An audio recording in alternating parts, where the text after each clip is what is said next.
Railway प्रशासन हे वारंवार अनाउन्समेंट करते, उद्घोषणा करते रेल्वे स्थानकावरती। इनके भी घर में पानी घुस गया है। आमचे प्रतिनिधी निनाद करमरकर हे सुद्धा आपल्या सोबत आहेत। निनाद, सध्या तुम्ही कुठे आहात, काय तुमच्या भागातली परिस्थिती आहे?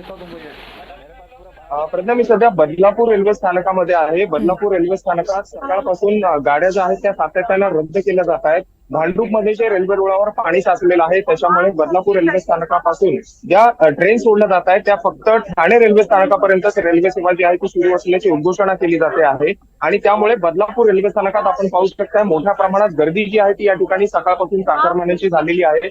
आज आठवड्याचा पहिला दिवस आहे आणि पहिल्याच दिवशी रेल्वेचा जो आहे तो खोळंबा झालेला आहे आणि त्यामुळे मोठी गर्दी जी आहे ती बदलापूर रेल्वे स्थानकात उसळलेली आहे।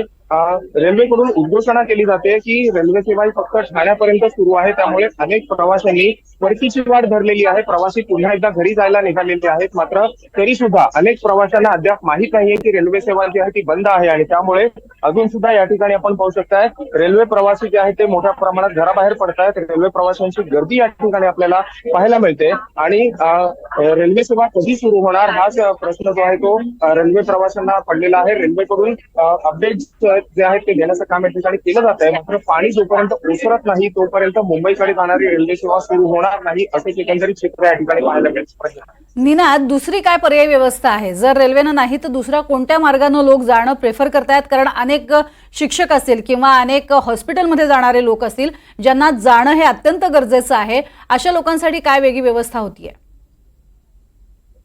प्रज्ञा, मुळात आपण पाहिलं तर आज सकाळी उठल्यानंतर लोकांना असेल किंवा प्रशासनाला असेल याबाबतची माहिती मिळाली की मुंबईकडे जाणारी जी रेल्वे सेवा ती ठप्प आहे, त्यामुळे अद्यापपर्यंत बसेस असतील किंवा इतर मार्गानं कुठलीही प्रकारची व्यवस्था या ठिकाणी करण्यात आलेली नाहीये। ज्या लोकांना अत्यावश्यक आहे ती लोक रिक्षा पकडून किंवा ठाण्यापर्यंत जाऊन तिथून पुढे रस्ते मार्गाने प्रवास करीत आहे ते आपल्या कामावर जाण्याचा प्रयत्न करत आहेत, मात्र प्रशासनाकडून या ठिकाणी अद्यापर्यंत कुठल्याही प्रकारची पर्यायी व्यवस्था करण्यात आलेली नाही। आपण पाहतो गर्दी जी आहे ती वाढत चालली आहे, लोक घरातून बाहेर पडायला लागलेली आहे आणि इथे आल्यानंतर लोकांना माहिती मिळते की रेल्वे सेवा जी बंद आहे। या ठिकाणी रेल्वेकडून सातत्याने अनाउन्समेंट केल्या जात आहेत, मात्र लोकांना या ठिकाणी आल्यानंतर कळत असल्यामुळे लोकांचा इथे येऊन निर्मूळ होतोय आणि इथून लोक पुन्हा एकदा घरी जायला लागतात।